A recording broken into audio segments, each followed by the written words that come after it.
Today we're going to talk a little bit about the gradebook, and certainly I can do a little overview for you.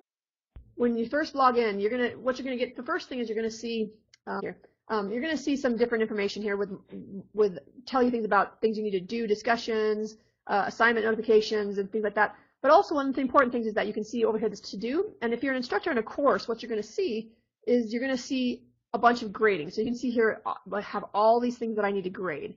And so there's multiple ways I can get to grade these, but this is one thing I just kind of start with it from the start from the very basics. Is if you have an assignment that needs to be graded, when you log in, the first thing you can see is what you need to do to grade it, which is actually very helpful if that's what you're getting in to do.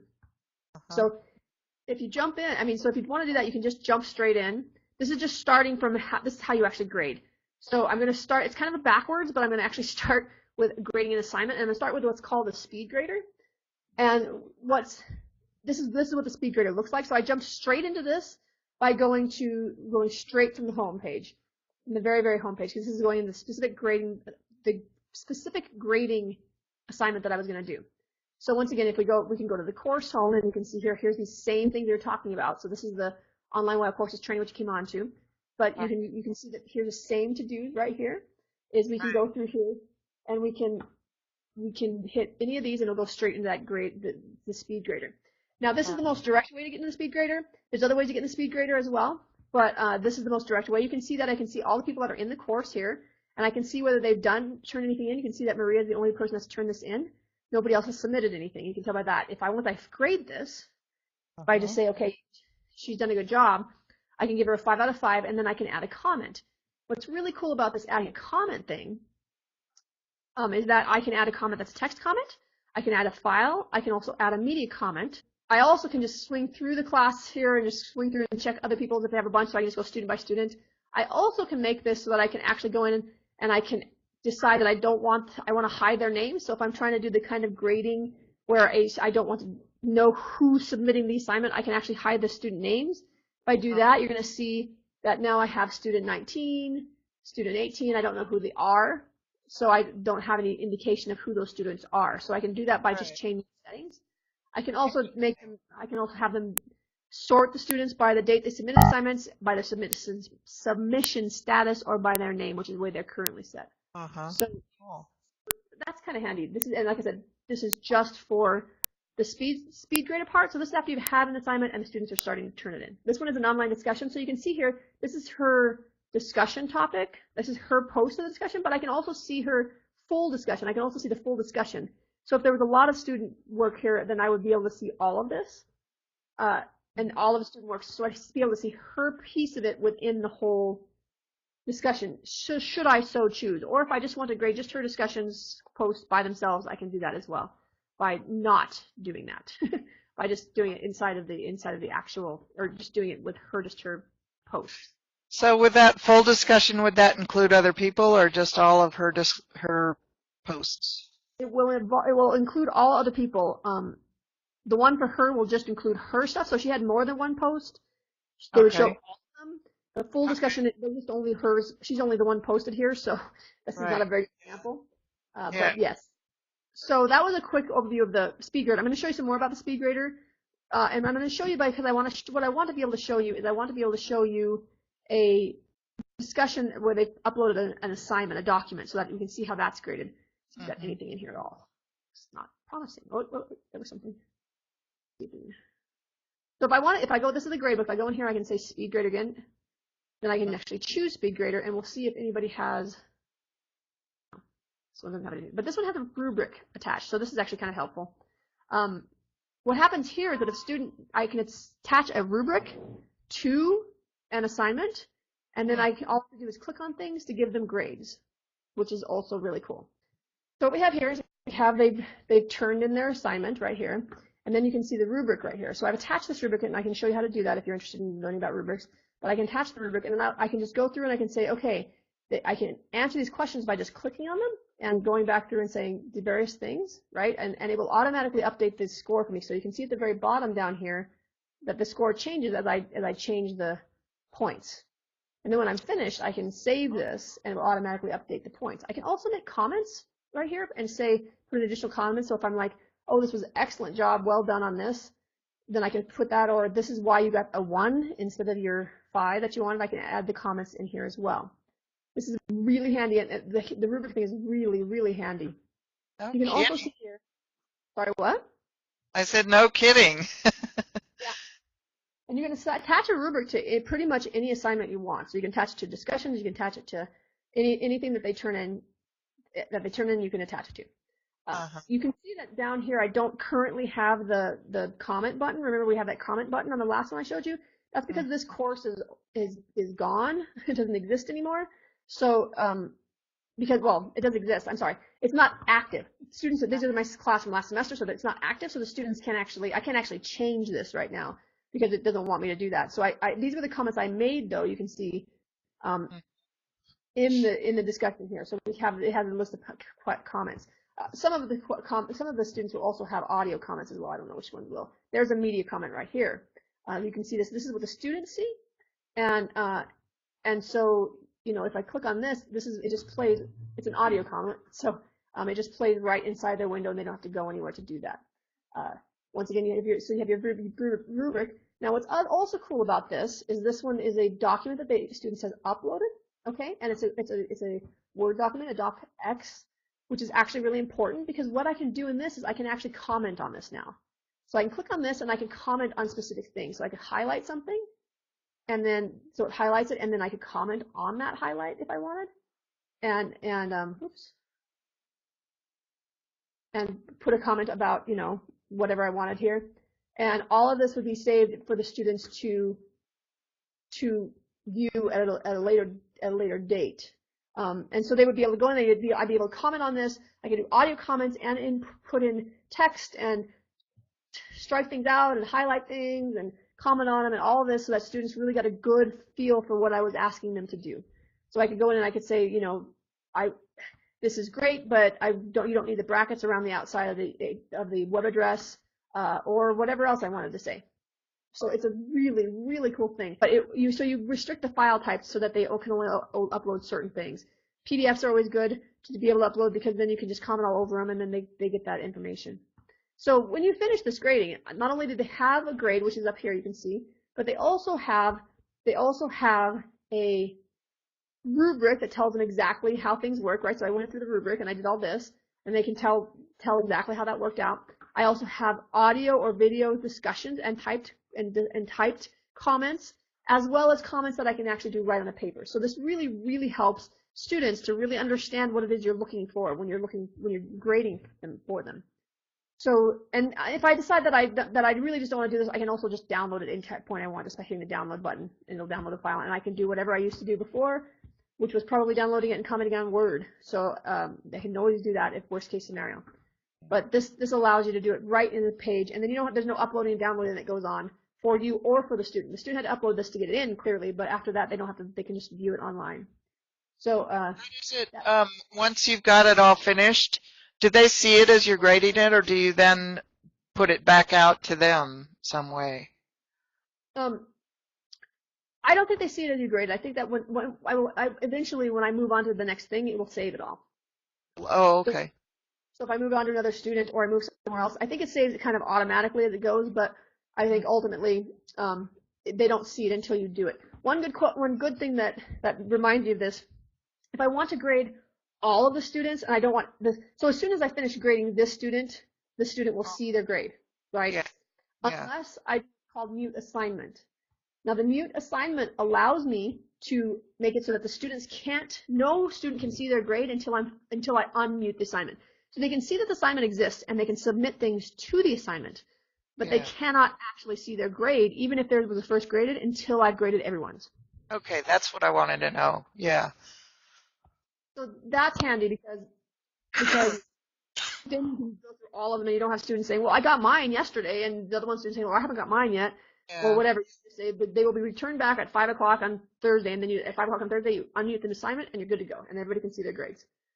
And I go in there and I make comments, and then I'm on another person's paper, and then I think, oh, I should have said this on this other person's. Right, exactly. So you just don't worry about it. You don't let anybody see theirs until you're finished. You also have a very similar interface if you want to use a mobile device. They have both a Android app and a iPad app. Both of those apps that that will allow you to do a very similar thing on your mobile device. So you can actually grade from your mobile device. It won't allow you to comment on the paper itself, but you can do everything else. You can use the rubrics, and you can do audio and video comments. When you look, if you're interested in that, when you search for that, don't search for Canvas, because that's the general app that everybody uses, including the students. You want to search for SpeedGrader, which is what this interface is called, a SpeedGrader. So if you search for SpeedGrader, then you'll find that you just go to the App Store and search for SpeedGrader, and then you'll find that in your App Store, and then it's free. Then just download it and you log in, and then it will give you all the papers. So yeah. So I know that was kind of, like I said, a little bit backwards way of going about it, but because I showed you how to grade stuff before I showed you how to create stuff in the gradebook. But we're going to go back to the gradebook now, and actually I'm going to go back. So now we want to talk about how to get things in the gradebook. So first of all, getting things into the gradebook, anything you create, so any assignment I create that is in any way gradable will show up in the gradebook automatically. So that means if I go into here and I want to create a new, I want to add content to this, and I want to create a new assignment, I'm going to create anything that, like I said, that I can put grades on. We're going to just start with an assignment. Then I can add this new assignment. Okay, there we go. And we'll call this one grading assignment. So I add this item, and I will have added it to right there. You can see that I created it. So I've created this grading assignment, and if I go to the grades, it actually should show up in the grades. So it's already showed up. So it's really super easy to create something. So I've already created it right here. If I click on this, it'll actually take me to that assignment. You can see there's nothing here. So this is where I would add all the information about how it will be graded. You know, and so what I decided how many points it's worth. So I can say this one is worth 10 points. I'm going to put it, oops, not 0 points, 10 points. You can do assignment groups, which we can talk about in just a moment. I can display the grade as points or percentage or complete or incomplete. I can do all of these different things. I can also decide that it's not graded. I just want to have something sitting there that's not actually graded. If I do choose not graded, it will pop it out of the gradebook for me. But we're going to say points for now. And then I'm going to say I want them to submit something to me. Now what this means is that if I want them to upload it, so in Kate's situation, she's going to want to say online all the time because you're not going to have them handing you anything in class.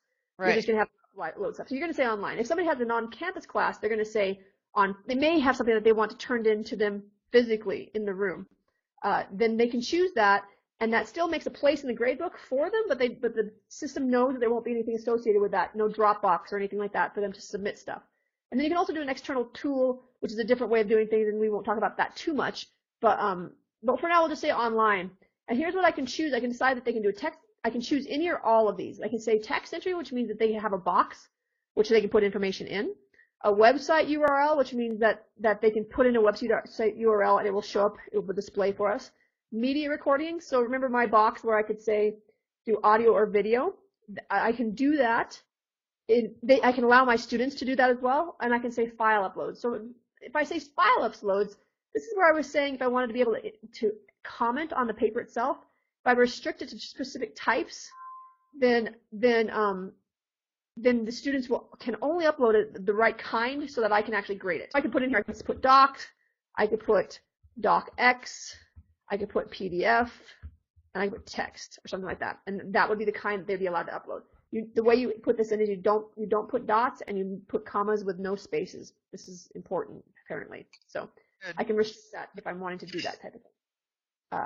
I can also decide if it has a group assignment or peer reviews. So if I say update assignment now, I now have this actual assignment. If I go to the grades, then you're going to see this is the one I just made, and you can say it's out of 10 points, right? So if I wanted to, I could jump in here and say open this up in SpeedGrader and go check it out. But we've already seen how that works, so we're going to skip that for now. So that's how easy it is to create an assignment. Anytime I create anything, it will show up here. If I create an assignment that allows me to students are going to turn something into me physically, not upload something, then I will be able to just type into this space right here. I can just type into there. I can actually do it here, as a matter of fact, too, if I wanted to.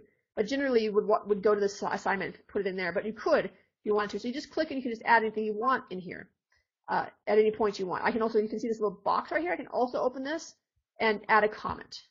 So I can just do that straight from the gradebook if that's the way I choose to do it, or not. I can also open this up in a SpeedGrader and grade them this way. and scroll through them this way, and however I would prefer to do that. Those are my options. Okay, so then do you guys have any questions? Where's the mute assignment? Sorry. The mute assignment is right here. If you click on, so if a lot of stuff in Canvas, if you roll over, you get these extra menus. If you roll over the assignment that you're wanting to mute, you can go right here, click on that, and say mute assignment. And what that means is that students know it's there, they see it's there, and they can add stuff to it, but they can't, it has this little mute symbol on there. That means they can't actually see the grade, so it's muted. And when you scroll over, it says it's muted for you so that you know, and so that you're aware. A couple of other things under here is I can download all the submissions. So if I want to grade everything all at once, download, I can do that. I can also message students who haven't submitted yet, haven't been graded yet, have scored less than or more than. So I can say, okay, well, if you scored more than, if you scored more than 9 out of 10, then I can say, woohoo, great job. And it sends it to everybody. Okay, or I can say if you scored less than, 5, you might want to rethink this or whatever. Or I can say if you haven't submitted this yet, remember that the due date is tomorrow, and remind students of that. So these are kind of handy things to be able to do.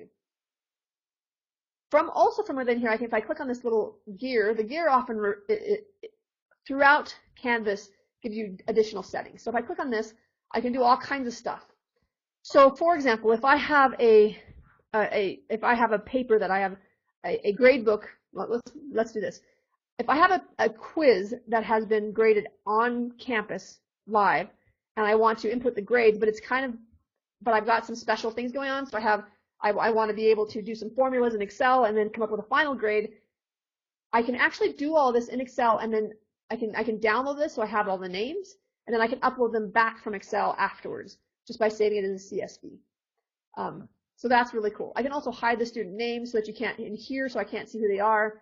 I can erase grade weights. Grade weights. Set grade weights. Yeah, I was going to show you that. I'm going to show you that in another. I can show you that here if you'd like.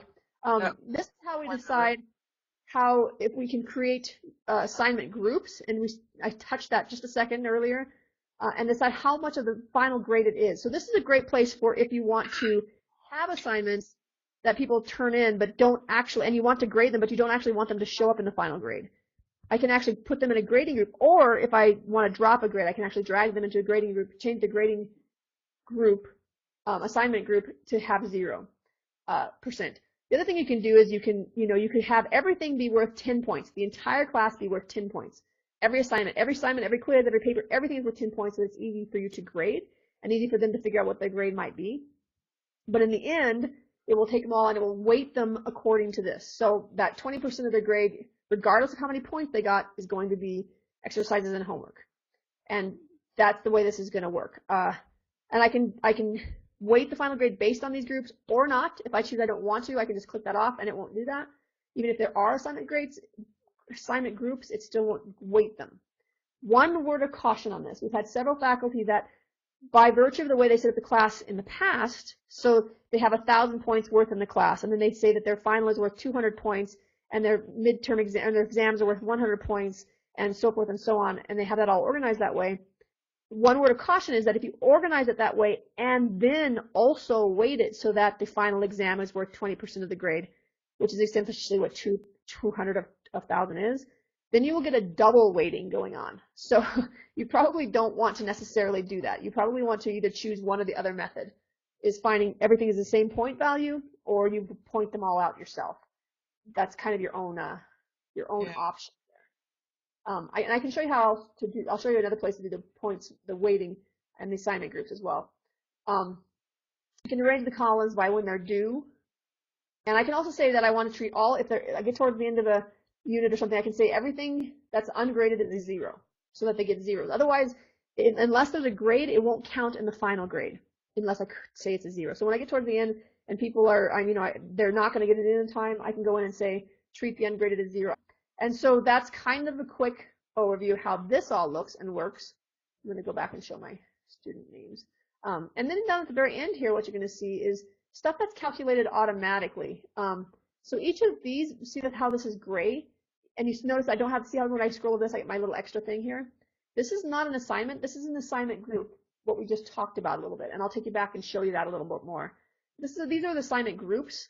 So what this does is it goes through and it says any grade that's in an assignment. So that Ryan's assignment is clearly in presentation of a subject assignment group. So we now know what grade he got in for this assignment group.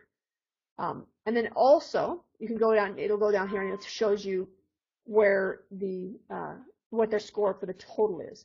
So this is how you find out the total. I can actually view, I think I can view this by points, but I can't remember how to do that right now. So we'll forget that right now.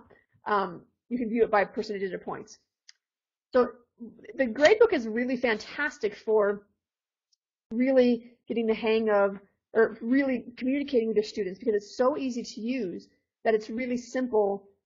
It's so easy to use that it's really helpful for you to keep the grades updated and really help your students out a lot. You can also have complete conversations within the grades. I mean, if I go into this, so if I go into the speed grader here and find this assignment, I can actually have a full discussion. So if I type something here and respond to this student, then they can type something back in response. We can have a whole discussion about the grading and about, Cheryl has a question, if you export from Excel, then import from Excel, will it bring the new Excel assignment that was not created in Canvas? Yes, it will bring it in, and when you do that, it will ask you, it was just going to ask you, what do you want to create a new column with this information? And you just say yes.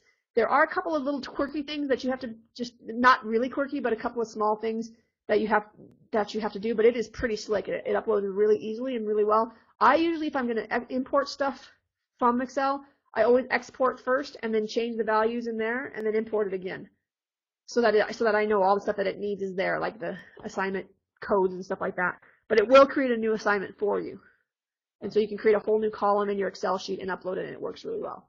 Okay, let me jump out and show you what I mean by assignment groups. So in your class, we generally encourage you to hide things, so especially for an online class, to arrange things using modules, and then hide the assignments and the quizzes and the discussions and stuff, and just arrange things in modules. However, you'll always be able to see the assignments, and that's helpful in this particular case, because if we go into the assignments, this is going to allow us to do a couple of things. So first of all, you can see we have it once again. Canvas has all these has multiple ways of doing everything just about. So you can find more than one way to get there. And so sometimes people will be like, well, I did this a different way. And it doesn't matter. It's all the same. The cool thing about it is you're not doing it in different places. You're affecting one item. So what we have here is, remember our checkbox that said weight final grade based on assignment groups. In the gradebook, here it is too. So if I decide I want to do this, I can also get rid of this if I want. And you'll notice over here on the right-hand side, there was nothing there. There was some stuff there. Now that's gone. So this is my assignment groups. And what you can see here, this is my assignment group, my list of assignment groups here. So at any point, I could say, okay, I want to actually get rid of this one, and I'm going to get rid of this because there's nothing in these ones, so we're just going to get rid of these. So you just get rid of them if you want. And then you can see that my assignments changed up here, and you can see that I now only have 25% of my grade. So I'm just going to add another 5 and 10 here. Okay. But what I can do, which is really cool, is you can see that these are all the assignments of the course. Essentially, an assignment in Canvas is anything that you can grade. So this assignments can be quizzes, discussions, or assignments. So it doesn't have to be, despite the fact that you can look over here and we can see, oh, there's a separate discussion thing and a separate quizzes thing. They're all going to show up in here. You can see that this is a quiz and this is a discussion right here, right? So they call them all assignments because they want you to be able to set up assignment groups and grade them all. So if I decide, oh, I put this in under assignments, but I actually wanted this in a quizzes, or this one, this is a quiz clearly. So I'm going to move that up to quizzes, and this one is actually an assignment, and I'm actually going to move that up to here. That looks better. And I'm looking through here and I'm thinking, oh, okay, there's another assignment that I actually wanted in assignments. So I'm moving these around and easily moving them from assignment group to assignment group. And once again, these are the assignment groups, and I can add assignments I can add an assignment here if I want to any assignment group I have, or I can add a whole new assignment group. Now you can use the assignment groups without weighting them. So when faculty come in, they're having a double weighting problem. They don't need to get rid of their assignment groups. They just click off the weighting thing, and they still have their assignment groups, and it's all good. Okay, so it's not a problem at all. Yeah. So one of the places the assignment groups show up actually is when you use the syllabus tool, which is kind of cool. So when we look at the syllabus tool, as soon as it decides to load, there it goes, you can see that in here I have this grading and other policies, and I have this hard-coded text box that says here's how this is going to work for us, right? But if I use assignment groups, it's going to show up over here too, and then I won't have to have this, which is kind of nice for the students and for you. Then you don't have to duplicate it, and it's much easier if you decide to change it. There are some other things that you can do. So if you wanted to do an example of something that faculty are often wanting to do, is they want to have a assignment with nothing attached to it. So they want to have a grade, but they don't want anything attached to it. So if I wanted to do that, I could go into assignments, and I could actually do it. I can edit one of these actually, which would be helpful. Now let's just go to actually let me do this. So what you can do here is if I edit this, if I wanted to have no points, then I just say no points. I can say the grade is not graded, or I can say that I want a submission that's on paper or an external tool. I'm going to talk about external tools a little bit. If you wanted to actually say create a blog or something like that, then I would put that kind of tool in here is what that's for. But I can say no submission at all, so there's not going to be no submission. I have some things labeled assignment that are just pages that describe how I approach assignments and how I approach grading assignments. Sure. Sort of an informational thing about assignments. Yes, and that could certainly be that, although you could create a page for that as well if you wanted to. Oh, okay. Mm-hmm. Either one of those would work, actually. It just, that's completely up to you how you might want to handle that kind of thing. Yeah, yeah. Okay. But you can also, if they didn't have a submission, there's lots of reasons you might want to do that. There's not much difference between no submission and on paper. It's just basically the same thing. I think it's just they tell you something different. And then you can also do things like, a group assignment. And the group assignment grading is a little interesting in that basically the group needs to figure out who's going to submit the assignment, because every single time somebody submits an assignment, it overwrites the one previous to it. So if I'm in a group with 3 people and I submit an assignment for our group, and then Joe decides to also submit this assignment, then Joe's will overwrite mine. And so it basically allows one person to do the assignment. So anyway, one thing that's helpful with grading is if we go up here and we go into our notifications, this is where you decide how you're gonna get stuff. And so when you want to say submissions, so this is what we're talking about when I'm talking about the grading stuff. Oops, sorry, right here. Is the submission. I can decide whether I want to get an assignment. As soon as somebody turns something in, I want to get it as soon as possible to my email address, or as soon as possible to my cell phone, or whatever. I can decide the frequency I want to do that. Do I want to get my assignments every day, or every time somebody submitted, that kind of thing. Or if there's a submission comment, then I will get those as soon as possible as well. Also, discussions, I can decide how they're done, and those are actually very helpful for the purposes of keeping up with your grading and being really responsive to the students. Just say, okay, I got your assignment, so that they know that that's happening. So that's another piece of grading is getting your notification settings set properly so that you can figure that out. If you want to see what the students are seeing, and you probably have seen this before, but let me just run over this, because what's really cool is that Canvas has what they call a student view, which actually allows the student to participate in any activity except for, they can participate in everything except for group work. So if we set up a group, they can't participate in that, but they can participate in a lot of other stuff. So if I hit student view, this has now popped me into what the students can see. So you can see a lot of my grades, or a lot of my things went away, and you can see I have grades, and now I only can see, you can see what your students will actually see, right? So this is what they're going to see with the one we muted, right? We actually muted, maybe I must have unmuted it. Anyway, oh, there it is. So here's the grade assignment. So I can see that it's muted, which means that I'm working on it. This is not my grade, this is how much it's worth, right, out of. And I won't know my grade until this has been unmuted, okay? But I can see all the different things in here. So this is very helpful to the student, because or to the instructor, because you can see exactly what the students are seeing. So I want to see what they see when they do this. Then they're gonna see, here's what it is. This is practice grades. Here's the submit assignment button, and I have to upload a file. And so I can choose a file. We'll just choose a random. See if I can find a random document and submit the assignment. There, so it's been submitted, so it's turned in.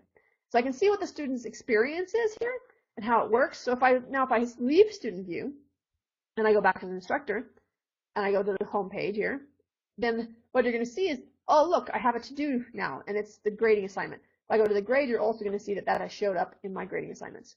So here it is right here, and it's still muted, so I can, but here's the file submission.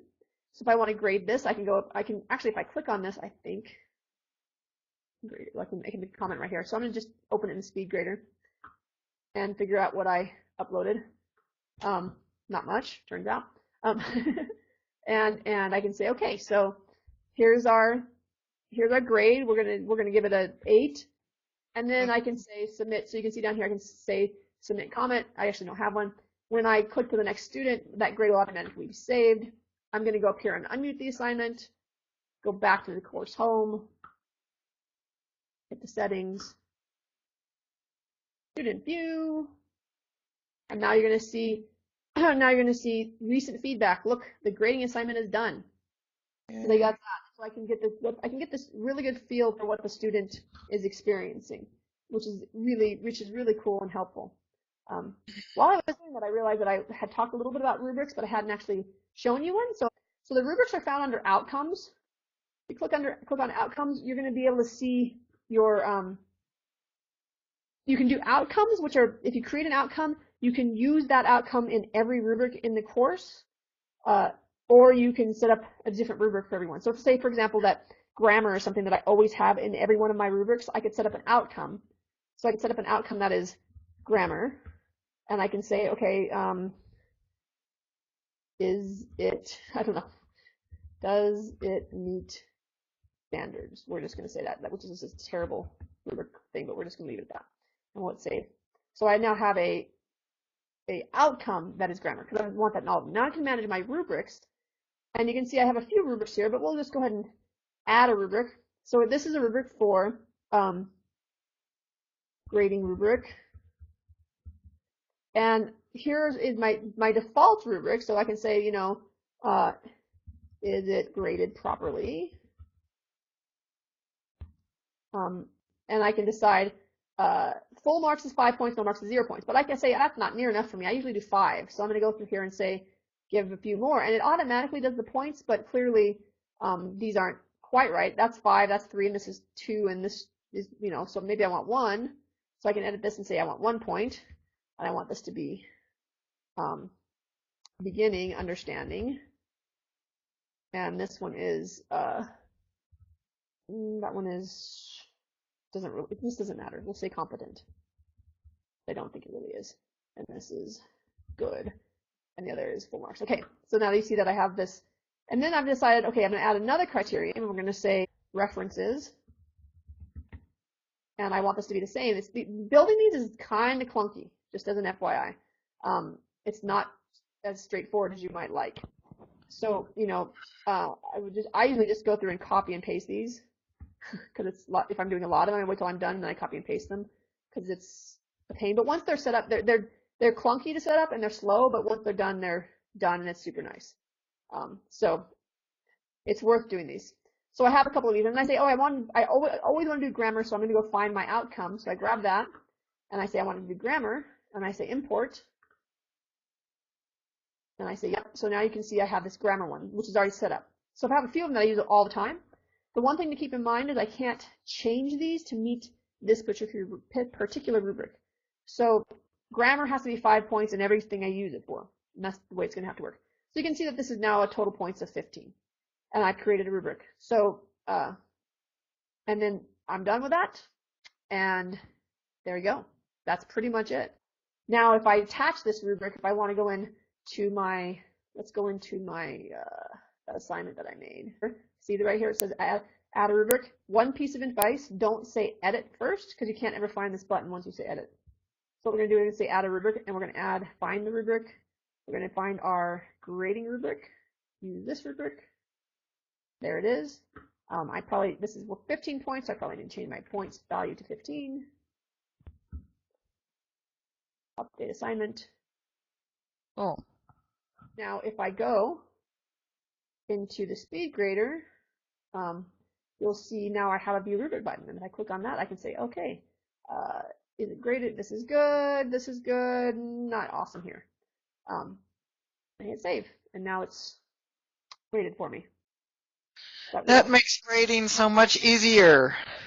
It does. So a couple of things about rubrics is you can reuse a rubric, but you can't copy and change it. So what I mean by that is that they're a little clunky at this point, honestly. But what I mean is I can't take this rubric and then say copy it and then change it slightly, like to add one or two things. It doesn't work that way. So you have to recreate every single rubric in your class. However, one easy way to do that is if you have things that you use over and over and over again, like I was talking about, like grammar, then I can set that up, and so I have bunches of those to make it faster, which is helpful. But honestly, once you set them up, it doesn't take any longer to set it up than it does to grade one of the papers, and then you can grade all 20 of them the same way with the rubric. I will be posting, you won't need the session again, but I will be posting the resources for grading that are a whole bunch of Canvas videos to show you each little detail of what you want to do. I mean, how to see the grading history, how to do comments, how to curve the grade, how to adjust the notification preferences. I mean, like everything it has like one tiny little piece for every single thing you might possibly want to do in the gradebook. So you can always go back and see, oh wait, how was that done or whatever.